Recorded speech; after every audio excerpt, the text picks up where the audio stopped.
Hyderabad police limits లో మొత్తం 5 జోన్లు ఉంటే అందులో హాటెస్ట్ స్పాట్ సౌత్ జోన్. అంటే సౌత్ జోన్ అంటేనే ఒక రకమైనటువంటి వైబ్రేషన్. ఇక్కడ ఉన్నంత మంచి ప్రజలు ఎక్కడ ఉంటారు.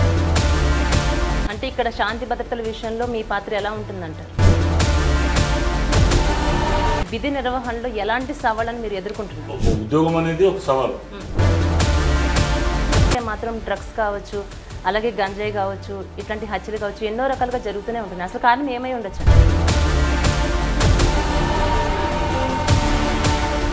కొంతమంది దురాశపరులు. అంటే డిపార్ట్మెంట్ లో ఉన్నటువంటి మహిళలకే భద్రత లేకుండా అయిపోయింది. అంటే పోలీసులు అంటే భయం పోయింది అనే కామెంట్స్ కూడా మనకు వినిపిస్తున్నాయి కదా సార్. అంటే సౌత్ జోన్ లో అసలు పోలీసుల మాటే సరిగా వినరు. ఇక్కడ చెప్తే వింటారు. అంటే హైదరాబాద్ పోలీసులు అంటేనే ఆ వెహికల్స్ లో కూర్చోవడం, అలాంటి దానికి అవకాశం ఉంది. వెహికల్ ఉన్నది, తిరుగుతాం. నగరం నడి బొడ్డున అంటే కొన్ని కోట్లతో police control, command control room, పెద్ద బిల్డింగ్ కట్టమే జరిగింది. అంటే కొన్ని వేల సీసీ కెమెరాలు కూడా ఉన్నాయి.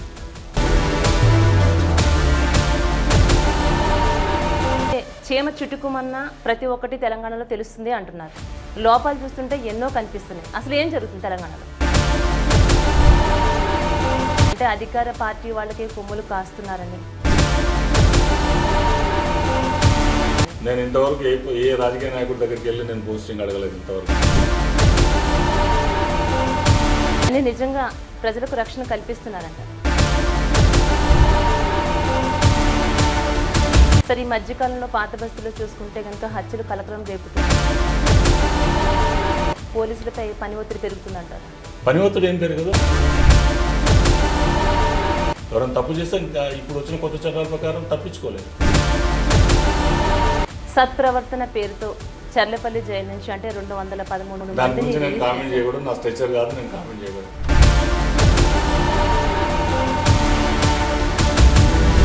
సౌత్ జోన్ పరిధిలో అంటే సామాన్యులకు మీరు ఇచ్చే భరోసా ఏంటి? సామాన్యులకు నేను ఇచ్చే భరోసా ఏం లేదు. Welcome to WiFi news super police. Hyderabad police లిమిట్స్లో మొత్తం 5 జోన్లు ఉంటే అందులో హాటెస్ట్ స్పాట్ సౌత్ జోన్. అసలు పోలీసుల భద్రత ఏ విధంగా ఉంటుంది, వాళ్ళ నుంచి రక్షణ ఏ విధంగా కల్పిస్తున్నారు అనే విషయాన్ని చర్చించడానికి మనతో పాటు అడిషనల్ డీసీపీ షేక్ జహంగీర్ గారు మనతో పాటు ఉన్నారు. సార్ నమస్తే అండి. నమస్తే అండి. సార్ ఎలా ఉన్నారు సార్? బాగున్నాను సార్. చెప్పండి, ఎంతోమందికి ఇన్స్పిరేషన్ పోలీస్ డిపార్ట్మెంట్ అంటే ఒక రక్షక భటుడు, ప్రజల్ని కాపాడడంలో ముందుండే వ్యక్తి. సార్ ఎలా ఫీల్ అవుతున్నారు మీరు ఈ జాబ్ చేస్తున్నప్పుడు? మీకు ఎలా అనిపిస్తుంది? ఇది కోరుకొని వచ్చిన జాబ్, ఇదేం ఊరికే రాలేదు. దీన్ని కావాలని సాధించుకున్న జాబు. సంతోషంగా చేస్తున్నాం, సంతోషంగా ఉన్నాం సార్. ఇది కొన్ని వందల మందిలో, వేల మందిలో, లక్షల మందిలో ఒకరికి వచ్చే అదృష్టం. ఇది పోలీసు ప్రజలకు అతి దగ్గరగా ఉండి సేవ చేసే ఉద్యోగం. ఇది ప్రజల నుంచి వచ్చి ప్రజల కోసం సేవ చేయడం అనేది చాలా అదృష్టం.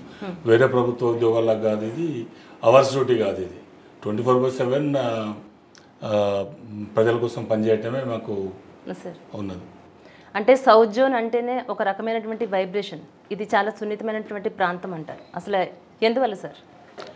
సున్నితం కాదు, ఇది అందరు సున్నితమైన ప్రాంతం అని అంటారు. ఇది చాలా ప్రేమ కలిగిన ప్రాంతం. ఇది యాక్చువల్గా ఇక్కడ ఉన్నంత మంచి ప్రజలు ఎక్కడ ఉంటారు. ప్రతి దగ్గర ఉంటారు. కొంతమంది చెడ్డ వాళ్ళు ఉంటారు, మంచి వాళ్ళు ఉంటారు. బట్ ఇక్కడ చాలా మంచి వాళ్ళు ఉంటారు. చాలామంది ఎవరి బిజినెస్లో వాళ్ళు చేసుకుంటారు. బట్ కొంతమంది వల్ల చెడ్డ పేరు, అందరినీ అదే రకంగా చూడడం అనేది తప్పు. ఇది ఒక హైదరాబాద్ సిటీలో ప్రశాంతతకు మారుపేరు. అప్పుడప్పుడు చిన్న చిన్న సంఘటనలు జరుగుతాయి, ఎక్కడైనా జరుగుతాయి. జరగనేది ఏం లేదు. కాకపోతే ఇప్పుడు మీ మీడియా వాళ్ళు ఏం చేస్తారంటే ఇక్కడ జరగగానే దీన్ని ప్రొజెక్ట్ ఎక్కువ చేస్తారు. ఇప్పుడు మర్డర్స్ అని అంటారు. చిన్న చిన్న కారణాలతో. అది ఎందుకు ప్రజలలో మార్పు రావాలి. నేరం, శిక్ష, భయం అనే దానివల్లనే కాదు. సామాజికంగా ఏదైతే కట్టుబాట్లు ఉంటాయో, సామాజిక పద్ధతులు ఉంటాయో, క్రమశిక్షణతో పెంచడం కానీ ప్రతిదీ కూడా అక్కడి నుంచి స్టార్ట్ అవుతుంది. మన వాళ్ళు నేరాలలో పాల్గొంటారా లేదా అనేది అట్లాంటి పరిస్థితులలో వస్తుంది. అది కొన్ని జరుగుతుంటాయి. బట్ అట్లా జరగకుండా నిరోధించడమే మేము ఏం చేయగలిగిన పని. మేము ఇచ్చే రక్షణ ప్రజలకు అదే. అంటే ఇక్కడ శాంతి భద్రతల విషయంలో మీ పాత్ర ఎలా ఉంటుందంటారు?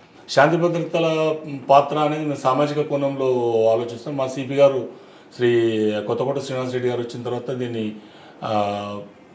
దీన్ని లా ఎట్లా ఎన్ఫోర్స్ చేయాలి, మనం లా అంతకంటే ముందు చేసినాం, బట్ ఇంకా కొంచెం బాగా ఎట్లా మెరుగైన పద్ధతిలో ఎట్లా చేయాలనేది ఆయన కొత్త వరవడిని సృష్టించినాడు. ఎవరు కూడా ఏ విధమైన ఆయుధాలు ధరించి తిరగడానికి వీల్లేదు, రాత్రులు ఎక్కడ పడితే అక్కడ కూర్చోవడానికి వీల్లేదు. అదేవిధంగా ఈ ఎస్టాబ్లిష్మెంట్స్ ఏదైతే వాణిజ్య సముదాయాలు ఉన్నాయి ఇవన్నీ వీటికి ప్రభుత్వం నియమాలు ఇచ్చింది. ఆ నియమాల ప్రకారం వాళ్ళు ఖచ్చితంగా బంద్ చేయాల్సింది. బంద్ చేయకపోతే చట్ట ప్రకారం వాళ్ళ మీద చర్యలు తీసుకుంటాం. వాటన్నిటిని ఇన్షూర్ చేయడం అవన్నీ చేయడంతో ఇక్కడ శాంతి భద్రతల సమస్య తగ్గింది. ఇది చేయడం మూలంగా శాంతి భద్రతల సమస్య తగ్గింది అనడం కన్నా సామాజికంగా ప్రజలకు ఇది మేలు చేసేది. ఈ సమాజం నుంచి హర్షామోదాలు వస్తున్నాయి. ఎందుకనంటే ఇప్పుడు వాళ్ళకు తినడానికి తిండి, వాళ్ళకున్న చెడు అలవాట్లకు పాన్లు అవన్నీ దొరుకుతున్నాయి అని అంటే ఆటోమేటిక్గా పబ్లిక్ రోడ్డు మీద ఉంటారు. అవి లేకుండా బంద్ చేస్తే అప్పుడు ఆటోమేటిక్గా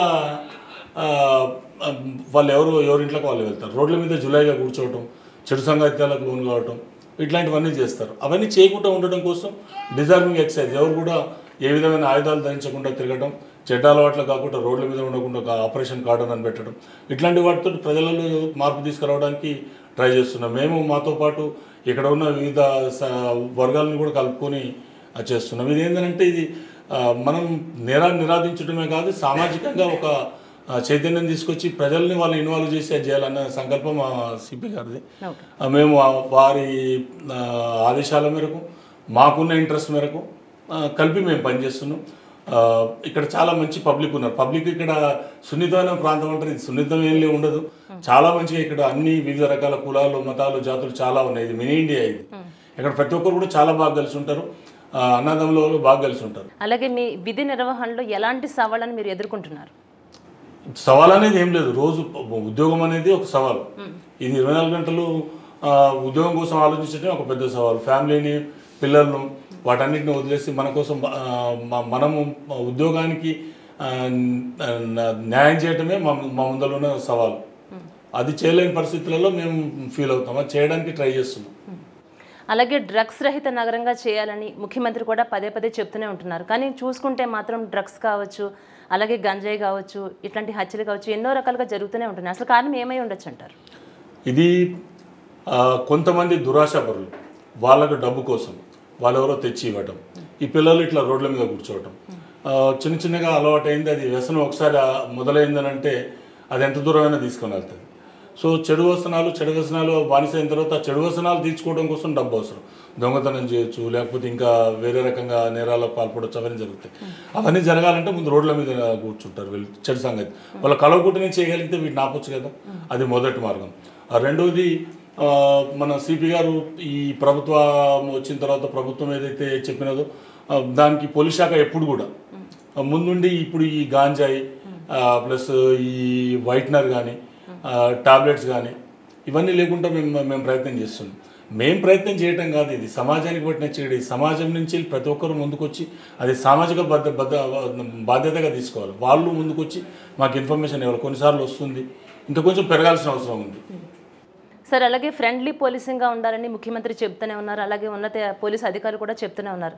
కానీ మనం చూస్తుంటే కొన్ని రోజులుగా మనం చూస్తూ ఉంటే పోలీస్ స్టేషన్లో అంటే ఎస్ఐలు ప్రవర్తించినటువంటి కానీ మహిళా పోలీసులకి, మహిళా ఉద్యోగస్తులకే వాళ్ళకి ఎలాంటి లేకుండా అయిపోయింది కదా సార్. అట్లాంటి వాళ్ళకి అంటే ఎక్కడ ఫ్రెండ్లీ పోలీస్ అనేది ఒకటి. మా దగ్గరికి వచ్చే బాధితుడు ఎవరైతే ఉంటారో అతనితోటి స్నేహితులాగా ఉంటారు. అంటే డిపార్ట్మెంట్ లో ఉన్నటువంటి మహిళలకే భద్రత లేకుండా అయిపోయింది కదా. భద్రత లేదు అనేది కాదు, అది తప్పు. అది మా డిపార్ట్మెంట్లో పనిచేసే వాళ్ళందరూ కూడా మా అక్క చెల్లెండ్రు లాంటి వాళ్ళు, మా కుటుంబ సభ్యులు. వాళ్ళని మేము ఇంకో రకంగా ఉండేది. ఇప్పుడు కొన్నిసార్లు వాళ్ళు ఎవరైనా చేసినా కూడా దానికి ఉద్యోగం నుంచి తీసేస్తున్నారు. మరి ఆర్టికల్ 311 ఉపయోగించి వాళ్ళు ఉద్యోగాన్ని కూడా తీసేస్తున్నారు. అంత కఠినమైన పరిస్థితులలో ఉంచుతున్నారు. అంటే పోలీసులు అంటే భయం పోయింది అనే కామెంట్స్ కూడా మనకు వినిపిస్తున్నాయి కదా సార్. పోలీసులు అంటే ఎక్కడో భయం అవసరం లేదు. పోలీసుల మీద నమ్మకం ఉంటే చాలు, భయం అక్కర్లేదు. వాళ్ళు మమ్మల్ని నమ్మితే మేము ప్రతిదీ కూడా మేము చేసేదాన్ని మేము నమ్మితే మా మీద నమ్మకం ఉంటే ఆటోమేటిక్గా గౌరవం పెరుగుతుంది. మా గౌరవం ఉంటే చాలు. చట్టాన్ని గౌరవించిన వాడు ఎవడైనా భయపడతాడు. అలాగే అంటే సౌత్ జోన్లో అసలు పోలీసుల మాటే సరిగా వినరు అనేటటువంటి రూమర్స్ కూడా ఎన్నో వినిపిస్తున్నాయి. నేను గత 2 సంవత్సరాలుగా పనిచేస్తున్నాను. బాగా తప్పది. Okay sir. ఇక్కడ చెప్తే వింటారు, చెప్తే వినని వాళ్ళంటూ ఎవరు ఉండరు. మనం చెప్పే పద్ధతి ఉంటుంది, మనం వాడే భాష చెప్పే పద్ధతి ప్రకారం వింటారు. అది ఎంత పెద్ద సమస్య అయినా సరే మనం పోయాక నిలబడి మాట్లాడితే వాళ్ళు వెళ్ళిపోతారు. ఇట్లా కాదు, ఇది తప్పు మీద చేసేదని చెప్తే వెళ్తారు. ఒకవేళ చేయకపోతే వాళ్ళకి చట్టపరమైన చర్యలు తీసుకుంటాం అంతే. మంచిగా వాళ్ళకు నచ్చ చెప్పడం, వినకపోతే చట్టరీత్యా చర్యలు తీసుకోవటం, రెండే. 100% జరుగుతుంది. ఇంతవరకు మాకు ఎదురు తిరిగిన సంఘటనలు కానీ, మాతోటి రఫ్గా మాట్లాడిన సంఘటనలు కానీ అరుదు మా దగ్గర. అంటే హైదరాబాద్ పోలీసులు అంటేనే ఆ వెహికల్స్లో కూర్చోవడం, వాళ్ళు తిరగడం తప్ప ఏం లేదు. ప్రజలకంటే ఉద్యోగం పరంగా చూసుకుంటే కనుక వాళ్ళ బాధ్యత సరిగా సక్రమంగా చేయలేకపోతున్నారు, అందుకే ఇలాంటి సిచ్యువేషన్స్ అన్ని జరుగుతున్నాయి అన్నట్టుగా కూడా వింటున్నాం కదా సార్. దీనిపై ఏమంటారు? మేము జనం నుంచి వచ్చినాం, జనం నుంచి ట్యాక్స్ కట్టిన జీతం తీసుకుంటాం. మేము పనిచేసేది జనం కోసం. ఒకవేళ ఈరోజు సరిగా పనిచేయకపోతే రేపు మాకే జరగవచ్చు అట్లాంటిది. మేము తప్పు చేస్తే ఈరోజు రేపు అది జరగవచ్చు. సో మేము అట్లాంటి దానికి అవకాశం, వెహికల్ ఉన్నది తిరుగుతాం, వెహికల్ అక్కడ పెడతాం.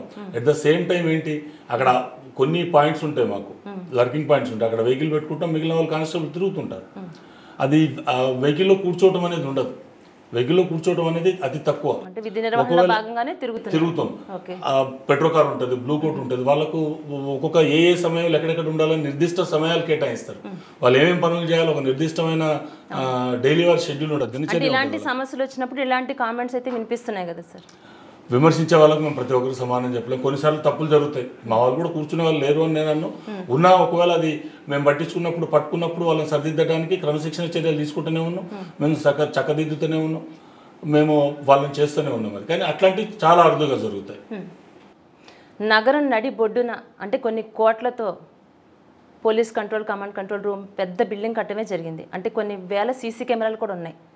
కానీ చీమ చుట్టుకుమన్నా ప్రతి ఒక్కటి తెలంగాణలో తెలుస్తుంది అంటున్నారు. లోపాలు చూస్తుంటే ఎన్నో కనిపిస్తున్నాయి. అసలు ఏం జరుగుతుంది తెలంగాణలో?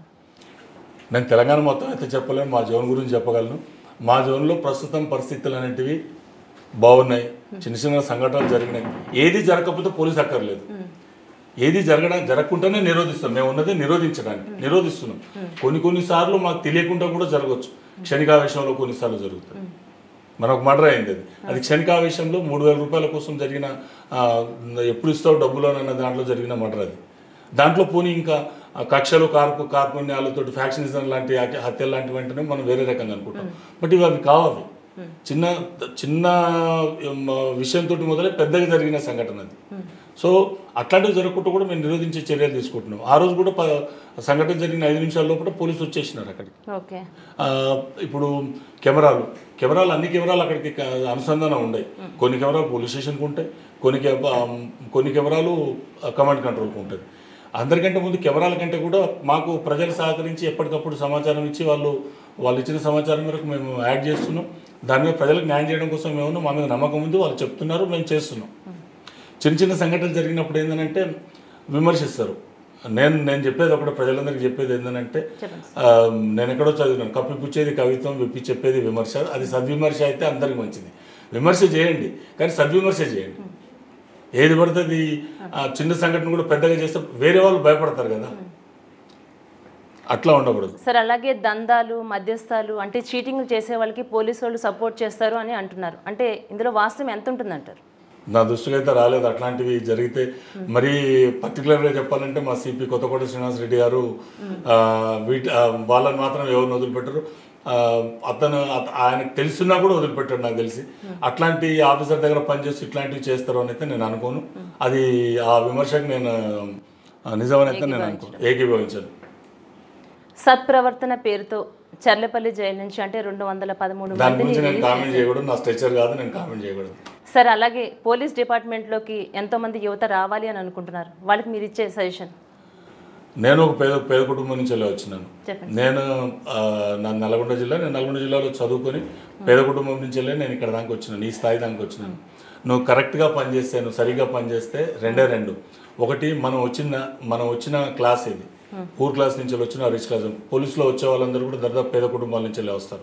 ఇది భుక్తి కోసం చేసే ఉద్యోగం కాదు, ఇది నలుగురికి సేవ చేయాలన్న ఆశయంతో వస్తే నీకు ఇక్కడ అంత బ్రహ్మాండమైన భవిష్యత్తు ఉంటుంది.